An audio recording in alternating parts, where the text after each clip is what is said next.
Susana Barlovento informa cuando son las 13 horas con 20 minutos, hora del centro. Es 24 de abril y estamos rompiendo el cerco informativo hoy en materia económica.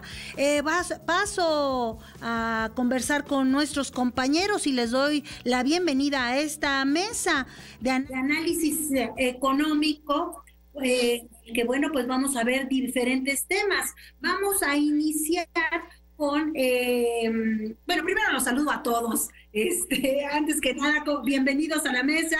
Saludo a Arturo Guillén, a Abelardo Mariña, a Mario Cepera y desde luego a Eduardo Esquivel. Bienvenidos, gracias por estar con nosotros. Lo prometido es deuda.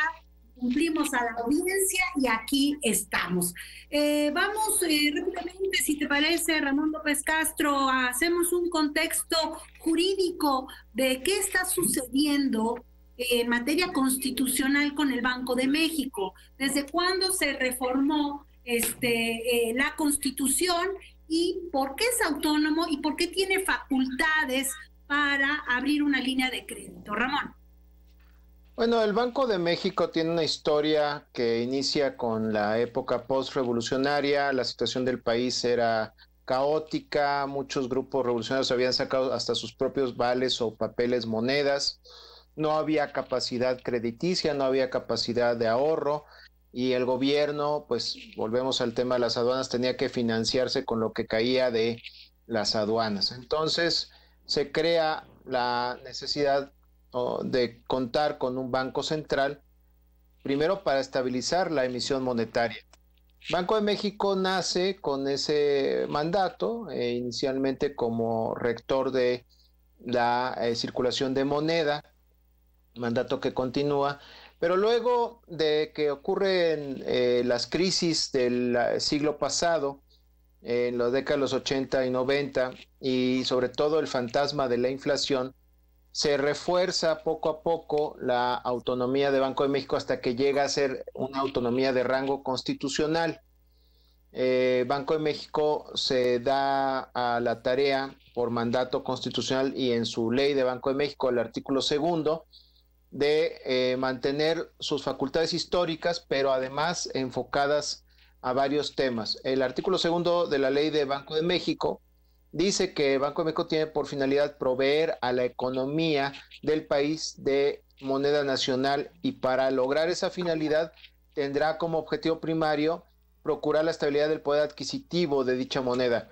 Luego, pues, nuestro Banco Central tiene la responsabilidad de la emisión de moneda del circulante. Luego tiene la misión constitucional de luchar contra la inflación.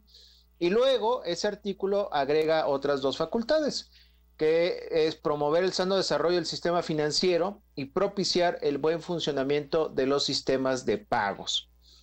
Es decir, Banco de México está a cargo de la dispersión de fondos y del sistema clave del SPEI, pero también puede, como prestamista de última instancia, reforzar al sistema financiero para procurar su sano desarrollo. Y es esta facultad, promover el sano desarrollo del sistema financiero, la que da pie o la que da fundamento legal a las medidas que nos ocupan, a las medidas que buscan dar a través de un mecanismo de uso de las reservas internacionales mayor liquidez al sistema financiero.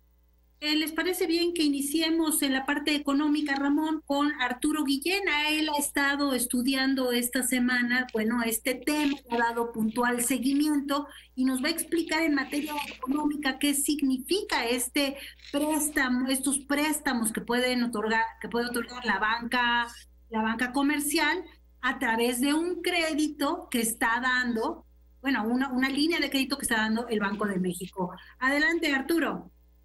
Hola, buenos días. Y buenos de nuevo, días. Buenas tardes. Muchas gracias por la invitación.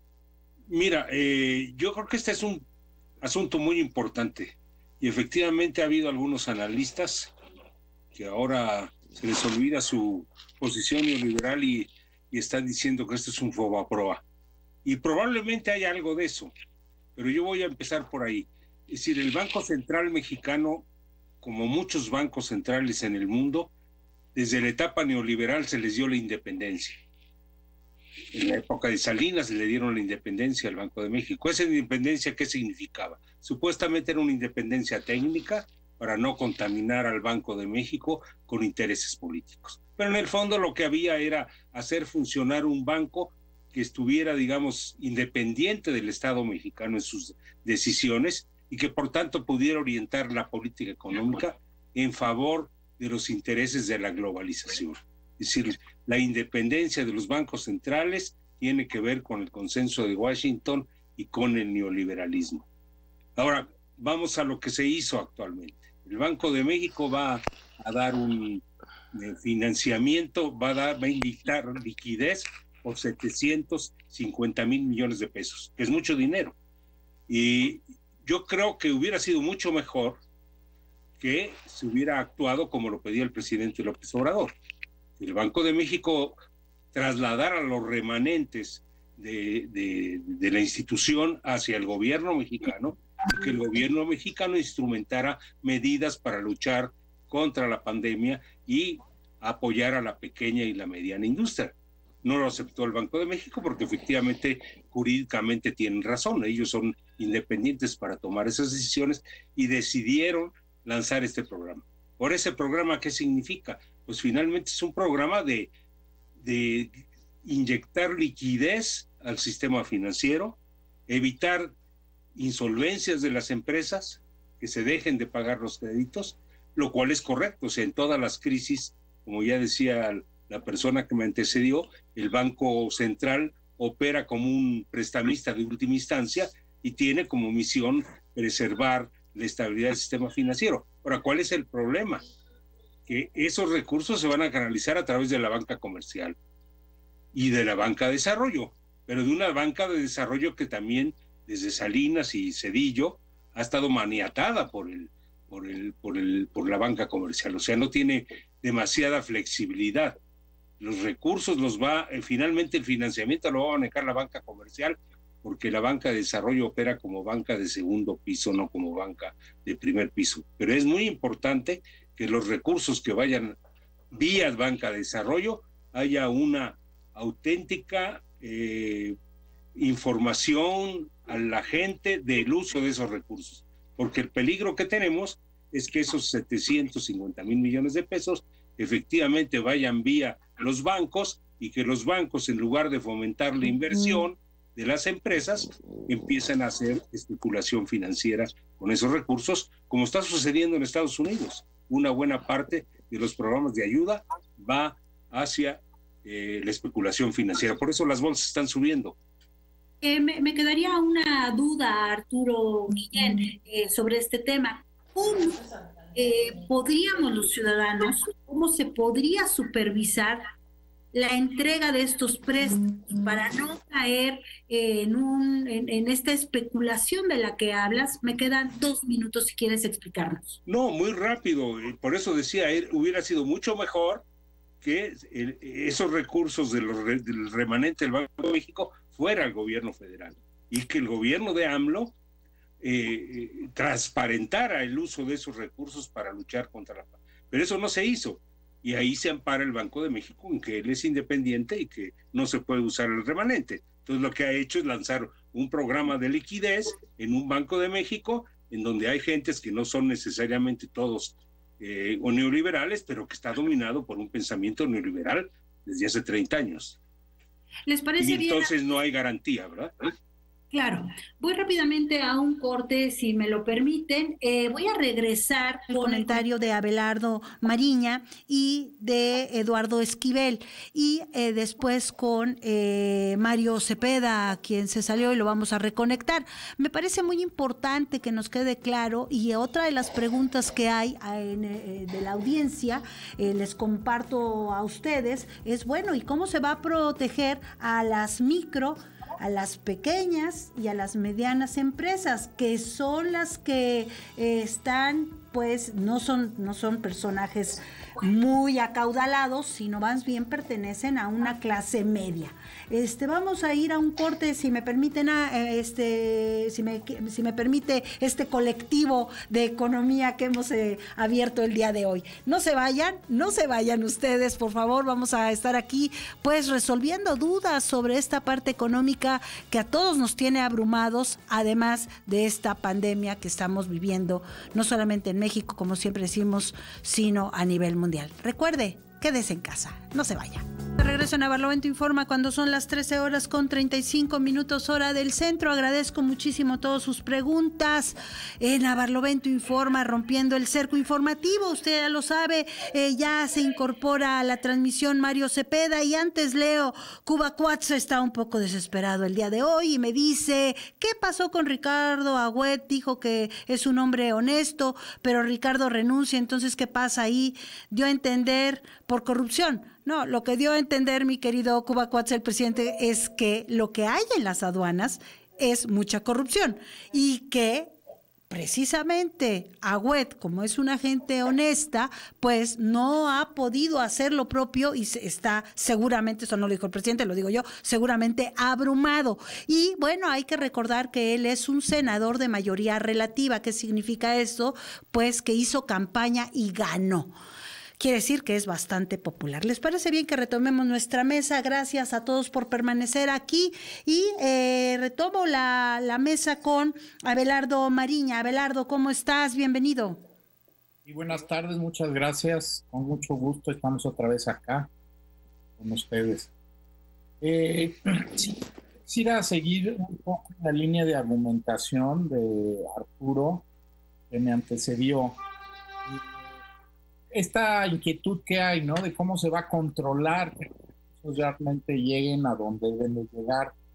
Ese es el problema, como decía Arturo, ¿sí? De que en realidad los recursos se inyectan a la banca, ¿sí? A la banca de desarrollo por un lado y a la banca comercial por el otro lado. Lo deseable sería que una mayor proporción... Sí, pero como bien dijo Arturo, pues es un segmento que está muy debilitado en la actualidad. El caso de la banca comercial, ¿cuál es el problema? El problema es que se le otorgan líneas de crédito a la banca comercial. Hay dos programas, sí, uno hasta por 150,000 millones de pesos, otro por un monto de hasta 100,000 millones de pesos, que supuestamente deben de orientarse a fortalecer a las MIPYMES. Pero aquí es donde hay dos cosas que no están definidas y que no se pueden controlar por la misma autonomía del Banco de México. Uno, las microempresas sí no son sujeto de crédito, ¿sí? Entonces, en realidad, las micro van a estar fuera de este esquema, aunque se diga que también van a estar incluidas. Segundo, no hay compromiso por parte de la banca comercial en torno a reducir los diferenciales entre tasas activas y tasas pasivas. El Banco de México reduce la tasa de interés.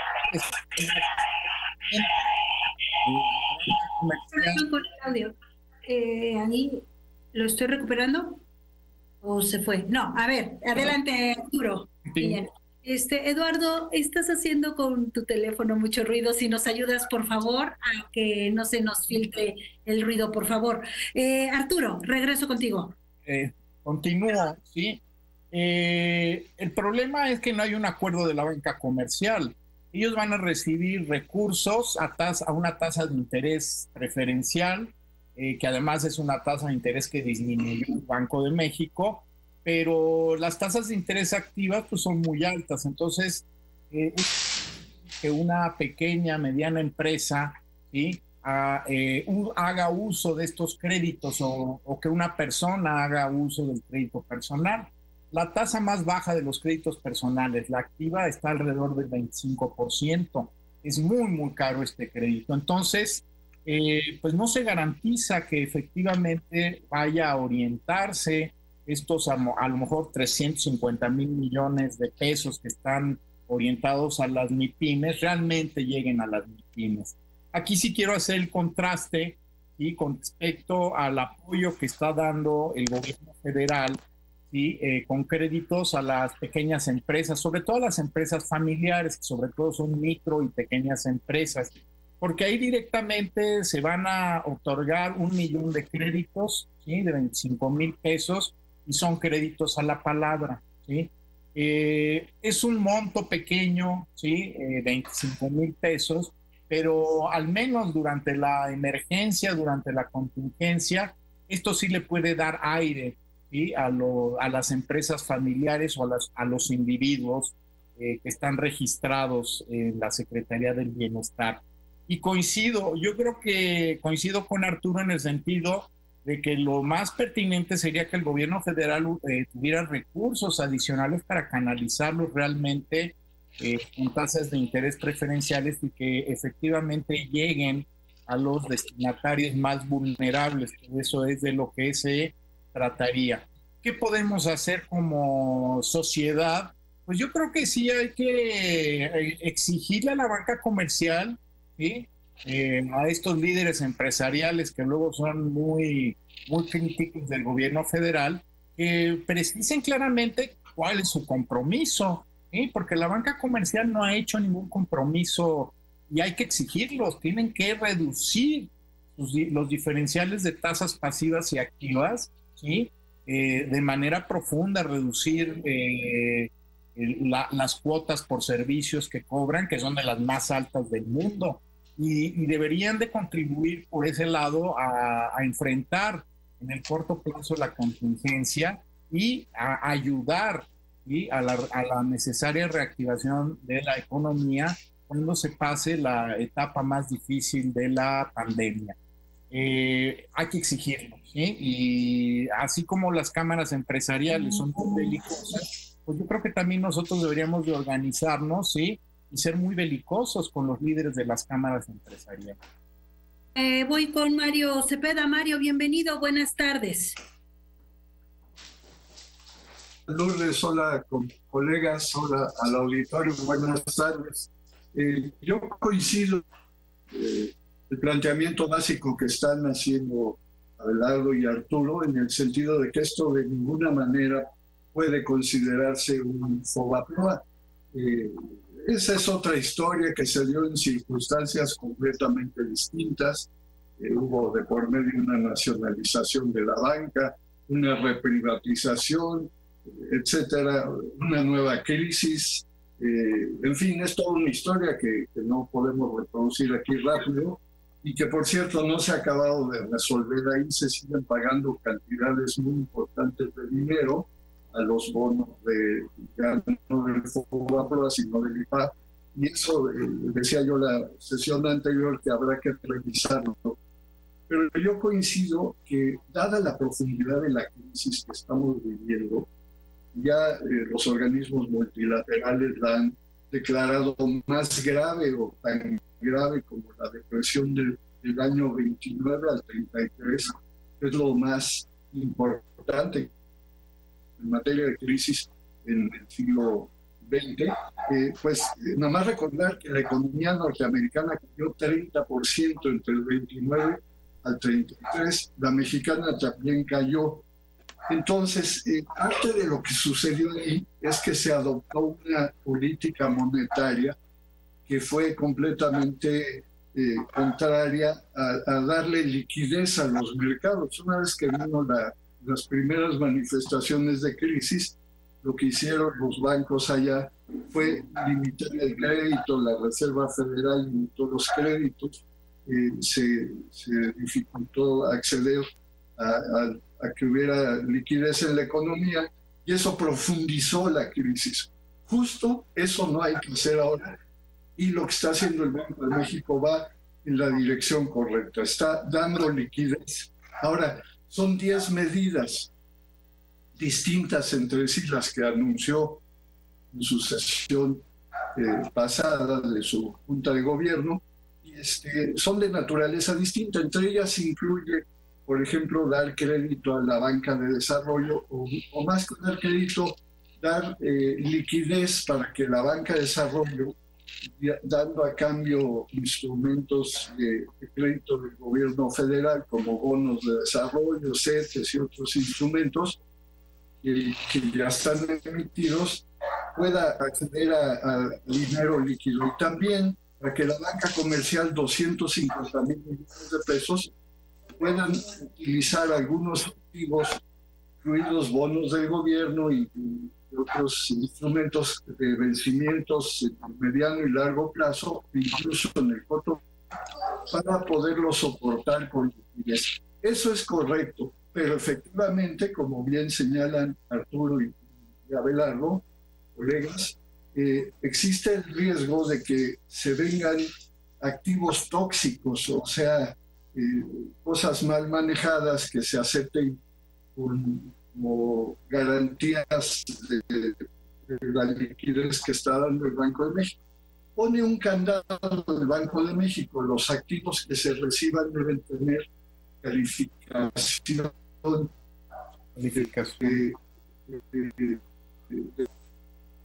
tu voz, Mario, se está cortando tu voz. Nacionales y ya calificadores en México. Entonces no se recibe cualquier activo para que pueda aumentar. Va la voz de Mario Cepeda, voy a ir a un corte en lo que lo recupero, regreso para la conclusión de Mario y voy a hablar también con Eduardo Esquivel, vamos a ir redondeando el tema. No se vaya, Navarlovento Informa. Estamos de regreso en Navarlovento Informa cuando son las 13:50 hora del centro y estamos rompiendo el cerco informativo. Hoy está dedicado este programa a usted. Como todos los días, estamos aclarando el tema económico. Este tema que nos tiene si bien, muy preocupados. No es el número uno porque la salud nos tiene pues angustiados también. La economía, cuando regresemos a nuestra vida, que va a ser muy paulatino, quizá vamos a tener que aprender a convivir con este virus durante un tiempo, en lo que hay una vacuna. Y bueno, pues la economía nos tiene a todos angustiados porque se nos podrían acabar nuestros ahorros.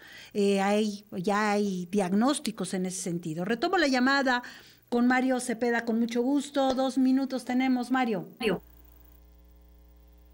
Mario, se congeló la llamada con Mario Cepeda. Retomo la llamada con Eduardo Esquivel. Eduardo, bienvenido, ¿cómo estás?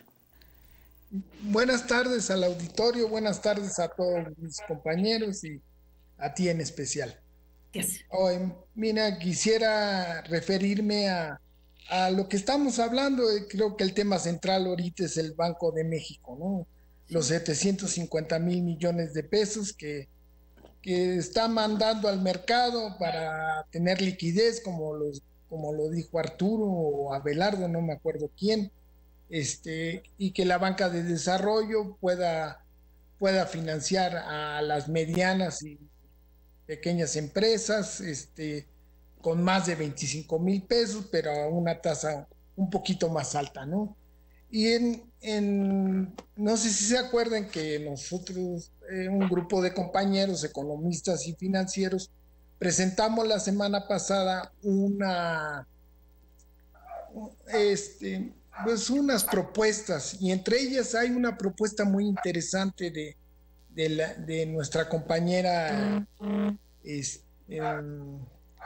la licenciada Ortiz, que ella está proponiendo que ella se fijó mucho que el mercado inmobiliario, los créditos inmobiliarios son los más bajos de todo lo que tiene la banca comercial.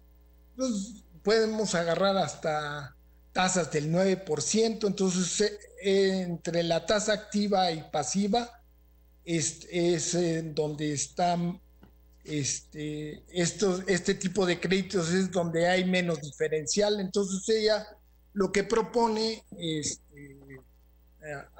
Araceli Ortiz es que se que todos los bancos tomen esta liquidez que está dando el Banco de México y propongan hacer dar créditos al 8% y bajar los requisitos, y de alguna manera que con esto el crédito hipotecario pues se da una expansión a la industria de la construcción. La construcción es la que más empleos da y es encadenadora de otras áreas de la economía, del cemento, de materiales de construcción. Entonces a mí me parece una buena propuesta. En lo que respecta a lo que le pidió el presidente Andrés Manuel López Obrador al Banco de México de los remanentes, estos remanentes, lo único que estaba pidiendo el presidente y que le negaron es que se adelantaran. El Banco de México, al no ser una institución comercial, ella sus remanentes los tiene que dar a la Secretaría de Hacienda. Y sus remanentes son de la venta, subastas de dólares, las que tienen, y a veces en el 2017 fueron 40,000 millones de pesos lo que tuvo de remanentes, y este remanente ya está por la Secretaría de Hacienda, ya está etiquetado.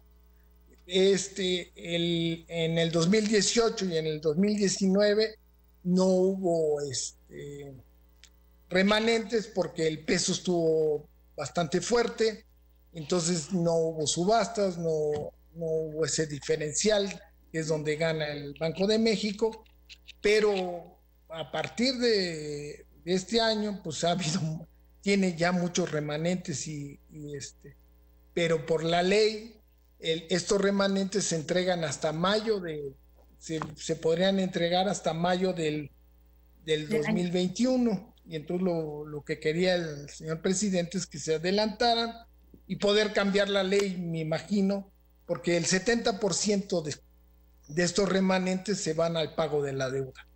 Esta es la explicación que estamos, y porque se lo negaron. A mí me parece que podrían haber hecho algo más para que estos remanentes se pudieran dar este año y fluir en la infraestructura. Por otro lado, estos 750,000 millones de pesos también podrían otorgarse pero no solo a NAFI, sino a Bancomex. Banobras tiene proyectos de inversión muy buenos en infraestructura, estamos muy atrasados. Los gobiernos anteriores hicieron un desastre con la banca de desarrollo, sobre todo con Banobras. Se iban a las asociaciones público-privadas, les daban, como dijo el señor presidente, les daban a la concesión, les daban créditos muy buenos a los concesionarios, entre ellos Obre OHL. Entonces ellos sacaban dinero de México, de OHL, que es española, sacaba dinero de todos lados, no tanto de la banca de desarrollo como de la concesión, y luego dejaban las obras tiradas, ¿no? La carretera Toluca-Naucalpan lleva años de atraso, la carretera, que ya lo está viendo el presidente, ¿no? La carretera Oaxaca, Puerto Escondido, también lleva años de atraso, y el señor presidente ya ha puesto manos a la obra para terminar estas, pero se debe de buscar otro esquema que viene para este dinero aprovecharlo por la banca de desarrollo, pero no en esa forma como se hacía antes, de regalarles casi el dinero y las concesiones a empresas privadas. ¿Te parece bien, Eduardo? Paso con Mario Cepeda. para que nos dé su opinión. Ahora sí ya estás, Mario. Creo que sigue con Mario. Sí. Redondeamos tu participación. Bueno. Le agradezco a Eduardo y regreso en un momento más. A Mario. Sí, hay que evitar una cadena de insolvencias que se pueda generar, que unas empresas no puedan pagar a otras y a los bancos, y todo esto genere una situación que se pueda volver mucho más profunda. El daño que ya se generó en algunas áreas de la economía es importante. Hablábamos del sector turismo como ejemplo, y hay otras áreas que están siendo afectadas, y entonces sí se necesita un programa bancario que dé flexibilidad, que dé liquidez, y me parece que en esa dirección van las 10 acciones que ha instaurado el Banco de México, que en general me parece que están bien, pero coincido con Arturo y con Abelardo, hay que vigilarlos. Si el gobierno va a informar diario, el presidente López Obrador va a informar diario de todos los créditos que se den a pequeñas y microempresas y a personas, a trabajadores, pues creo que el Banco de México tenemos que encontrar un instrumento para que informe con precisión ¿verdad? Y por otro lado, también la diferencia entre tasas activas y pasivas es gigantesca en México. Los créditos más baratos andan en 25, pero los más caros, que mucha gente tiene que vivir con ellos, andan en 60, 50 y tantos %. Eso es injustificable. Hay que mejorar eso, porque si no la economía no va a caminar. Y también revisar los términos de pago del FOBAPROA. Es una tarea a mediano plazo, pero hay que aligerar la carga que todavía tenemos que enfrentar hace tantos años. Mario, y les comparto a todos, a Arturo, a Abelardo y Eduardo, que Ramón tiene una propuesta en torno a eso. Si quieres, Ramón, haces la propuesta y con eso me voy a un corte. Bueno, coincido completamente con lo que nuestros amigos del colectivo de economistas de Barlovento han dicho. En efecto, hay un riesgo de que estos fondos no sean bien utilizados por la banca comercial.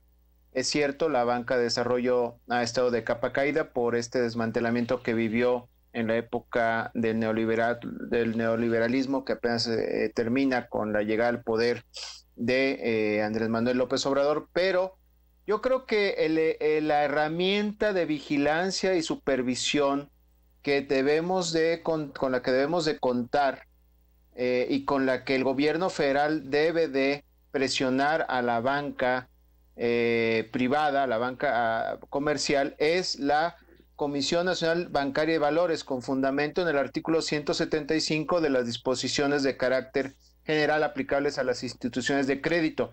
Hacienda, la Secretaría de Hacienda y la Comisión Nacional Bancaria y de Valores ya ejercieron esta facultad de supervisión y de reglamentación el 27 de marzo del 2020, al sacar unos criterios contables especiales aplicables a los bancos comerciales ante la contingencia que vivimos, ante la contingencia sanitaria que vivimos. Entonces, a través de estas herramientas de supervisión, a través de la vigilancia de la Comisión Nacional Bancaria, me parece que se pueden canalizar correctamente los recursos, porque la Comisión Nacional Bancaria, no hay que olvidarlo, y sus vicepresidencias están dentro del Poder Ejecutivo Federal. Entonces, esa es la tuerca que falta apretarle a los bancos. Y rápidamente un corte, si me permiten. Los cuatro, los cinco, y bueno, pues le convoco a la audiencia de Barlovento Informa que no se vaya. La verdad es que le estamos dando toda la información que puede haber en torno a lo que está sucediendo en materia económica en nuestro país. No se vaya. Son las 14:05 hora del centro, y esto es a Barlovento Informa, contra viento y marea. Estamos rompiendo el cerco informativo para usted. No se vaya. Agradezco muchísimo a Byron Barranco. Ya saben, lo podemos consultar en Byron Barranco, como dice alejandrorivera.com. Regreso rápidamente con Arturo Guillén. Arturo, ¿cómo nos tranquilizamos? Porque ese es el objetivo de esta mesa, de este colectivo. La gente está nerviosa. Sí, y vamos a seguir intranquilos mientras la pandemia no se nos resuelva. Esperemos que nos vaya bien como esperamos. Pero también hay que estar intranquilos, despiertos. Yo insistiré en 3 puntos para hacer una conclusión. Primero, la transparencia de los recursos que va a utilizar el Banco de México.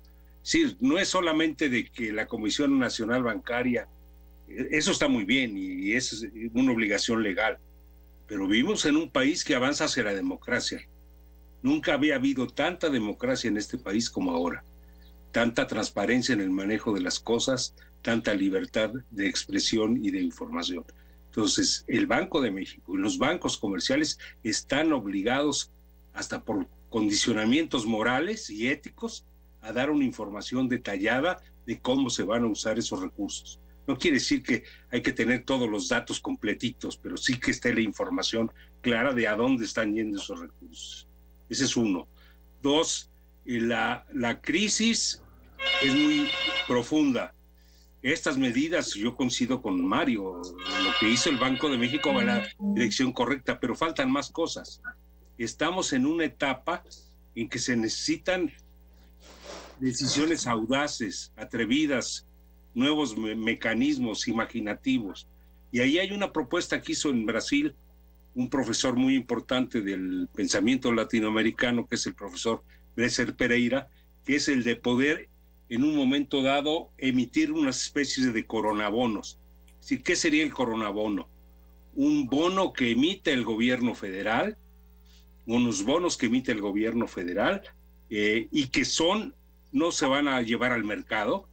O sea, sería deuda que haría el gobierno con el Banco Central, y el Banco Central crea dinero, y eso no me da mucho susto porque no estamos viviendo etapas inflacionarias, no crearía inflación, crea dinero para darle esos recursos al gobierno, y con esos recursos el gobierno puede financiar la lucha contra la pandemia y los programas de reactivación de la pequeña y la mediana industria. Eso es mucho mejor que todo lo otro que se ha estado tratando de aplicar en los últimos días. Y termino con un tercer comentario. La crisis seguramente nos va a llevar a problemas para el pago del servicio de la deuda externa. Entonces, México, si no, obviamente no es de que lo declare, pero México tiene que participar con otros países, con Argentina o otros países latinoamericanos emergentes que tienen más problemas de deuda, empezar a discutir el problema de la moratoria de la deuda externa. Es una propuesta que está haciéndose desde el Papa Francisco, Stiglitz, Ignaz Isaacs y una serie de economistas muy connotados. No vamos a poder evitar discutir y en un momento dado reclamar una moratoria de la deuda externa. Muchísimas gracias, Arturo. Paso con Abelardo Mariña. Tenemos 2 minutos. También muy brevemente, sí hay que estar preocupados, pero sobre todo hay que estar ocupados. Este tipo de diálogo que están promoviendo ustedes, yo creo que es muy, muy importante. ¿Por qué? Porque surgen ideas que señala Eduardo en este documento con Araceli Ortiz sobre efectivamente las tasas de interés más bajas son para créditos hipotecarios. Pues ese es el compromiso que tenemos que exigirle a la banca comercial, ¿sí? Estamos en una situación de contingencia, de emergencia mundial, ¿sí? Y pues tenemos que, ellos tienen que comprometerse a dar tasas de interés preferenciales frente a esta situación. También es muy importante lo que señala Ramón en términos del papel que debe de jugar la Comisión Nacional Bancaria. Y ahí es donde yo creo, sí, que debemos de seguir avanzando en la conformación de un frente de profesionistas, ¿sí? Que exijamos a quien tengamos que exigir, ¿sí? Que se tomen este tipo de medidas que, como bien señala Arturo, ¿sí? Pues muchas de ellas van a tener que ser medidas de tipo nuevo, sin precedentes. ¿Por qué? Porque estamos enfrentando una crisis sanitario-económica sin precedentes y tenemos que hacernos oír. Estamos en general, apoyamos la línea estratégica del gobierno federal, del gobierno de Andrés Manuel López Obrador. Estamos también de acuerdo en lo general con el planteamiento del Banco de México de dotar de liquidez al sistema, pero tenemos que seguir avanzando en la precisión de las propuestas, y ahí pues como profesionales tenemos mucho que decir, ¿sí? Y tenemos que exigirle a los distintos sujetos que tomen en cuenta lo que estamos planteando para que efectivamente esta contingencia, ¿sí?, logremos salir con los menores costos posibles en general, ¿sí? En particular que los segmentos más vulnerables de la sociedad, ¿sí?, sean los menos afectados, a diferencia de todas las crisis anteriores, ¿sí? Y en tercer lugar, ir avanzando en lo que es una necesaria reconstrucción nacional, ¿sí? Eduardo planteó claramente mecanismos y objetivos que debemos ir pensando ya ahorita en el corto plazo como vía de salir. Paso con Mario Cepeda. Muchísimas gracias, Abelardo.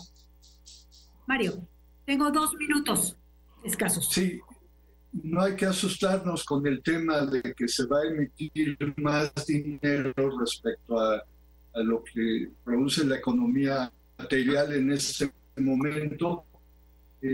Está pasando en Estados Unidos, en Canadá, en Francia. Los gobiernos van a emitir dinero o van a recurrir a deuda pública en cantidades muy importantes. En el caso de Estados Unidos, ellos emiten dinero internacional, entonces cubren sus déficits de otra manera mucho más libre.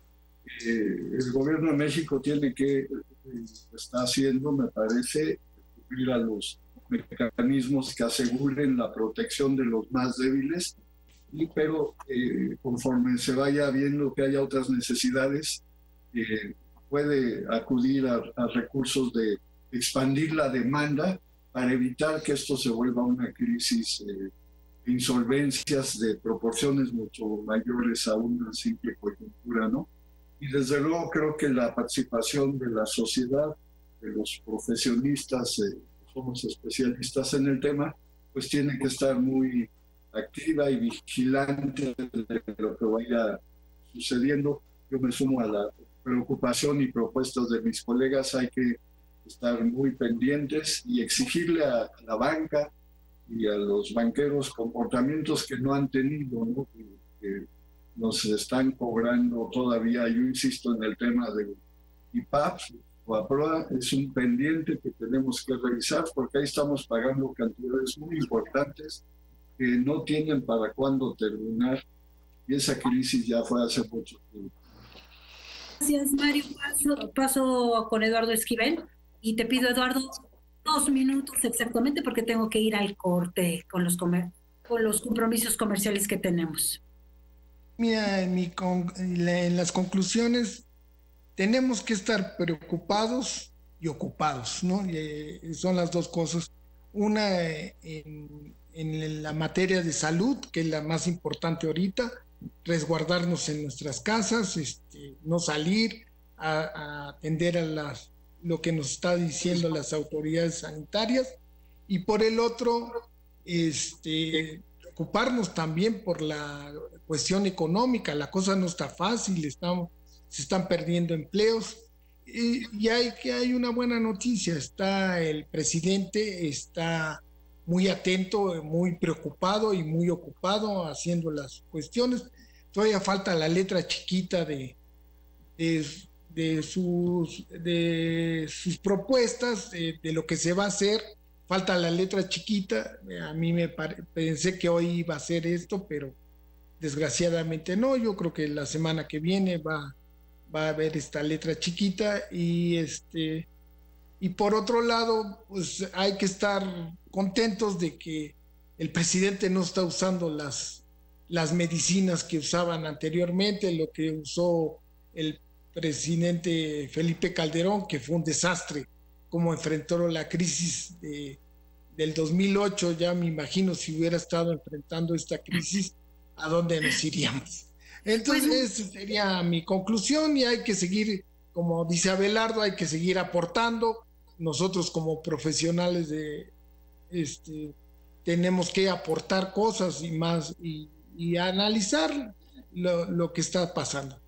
Pues quiero decirles a todos que tienen muchas felicitaciones y dice que este tipo de ejercicios ilustran mucho a la audiencia y permiten entender qué es lo que está sucediendo en materia económica. Me voy a tener que ir. Agradezco muchísimo a Arturo Guillén. Muchísimas gracias, Arturo. Notario, gracias de nuevo. Abelardo, muchísimas gracias. A ti, muchas gracias. Abelardo Mariña, muchísimas gracias. Mario Cepeda, muchísimas gracias. Eduardo Esquivel, muchísimas gracias. Vamos a estarlos buscando porque creo que la parte económica sigue siendo sustancial en este momento y hay que esclarecer asuntos. Muchísimas gracias a los 4 por haber estado con nosotros y me voy a un corte. Ramón, no te me vayas, vamos a platicar con Ángel Guerra. Vamos a un corte, después a Barlovento Informa. No se vaya.